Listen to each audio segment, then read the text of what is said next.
శ్రీమతి ఈరోజు వంకాయ శామదుంపలు పులుసు పెట్టుకుందామండి. ఇవ్వండి శామదుంపలు శుభ్రంగా కడుక్కున్నాను. అంటే మట్టి ఉంటుంది కదా దుంపలో, అందుకని ఇది వాటర్ పెట్టుకున్నాను. వాటర్లో వేసుకుంటాను.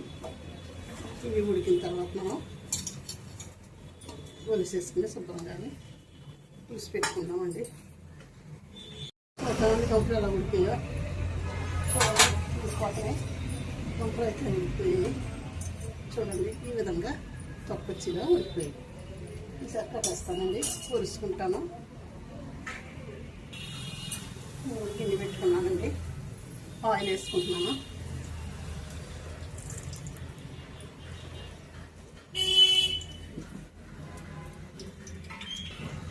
ఆయిల్ వేడెక్కింది. మసాలా వేసుకున్నాను.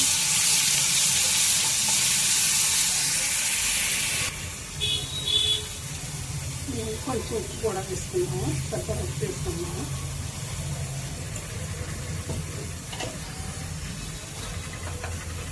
వంకాయ ముక్కలు కూడా వేసుకున్నాము.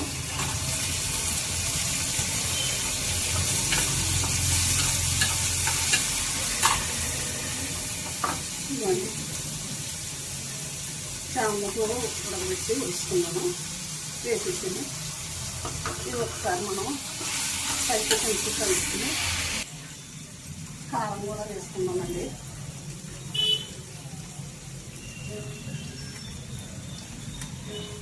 రెండు స్పూన్ కారం వేసుకున్నాం.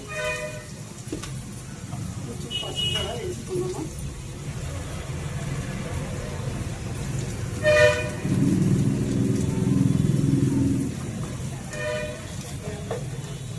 బెల్లం కూడా వేస్తున్నాను.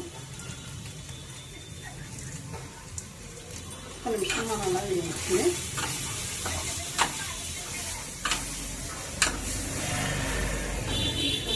వాటర్ వేసుకుని మూత పెట్టుకుంటే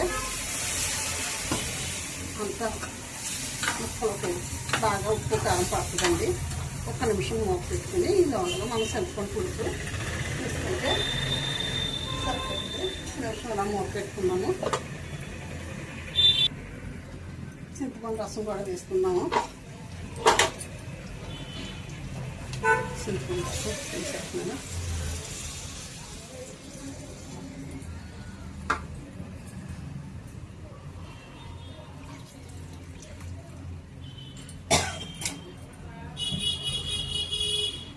చాలా బాగుంటుంది చామదుంపలు వంకాయ పులుసు. గుడ్లు వేసుకున్నా ఎండ్రాయిలు వేసుకున్నా అది బాగుంటుంది. ఇవాళ సోమవారం కదా అంచేత వేయలేదు. మూత పెట్టుకున్నామండి. మూత పెట్టుకుని మరిగిన తర్వాత మనం వంకాయ ముక్కలు ఉంటే కట్టేసుకున్నాం. చూడండి, ఈ విధంగా మరుగుతుంది పులుసు. టేస్ట్ చూసుకున్నాం.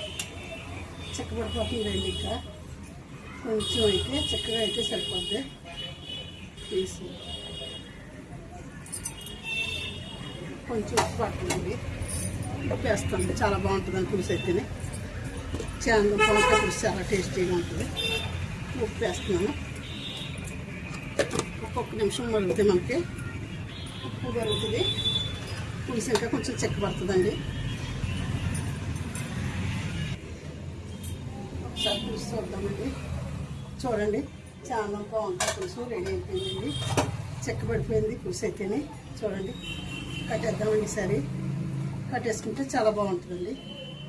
చూడండి, సోపు ఉడికేయండి. దుంపలు కూడా బాగా ఉడికేయండి. వంకాయ ముక్కలు కూడా. సరే అండి, ఉంటానండి. శ్రీమాత్రి నమః. శ్రీమాత్రి నమః. శ్రీమాత్రి నమః. చామదుంప కొంచెం ఇలా రెడీ చేసుకుని చూడండి. చాలా బాగుంటుందండి. చాలా టేస్టీగా కూడా ఉంటుందండి. ఉంటానండి. వీడియో ముగిస్తున్నానండి.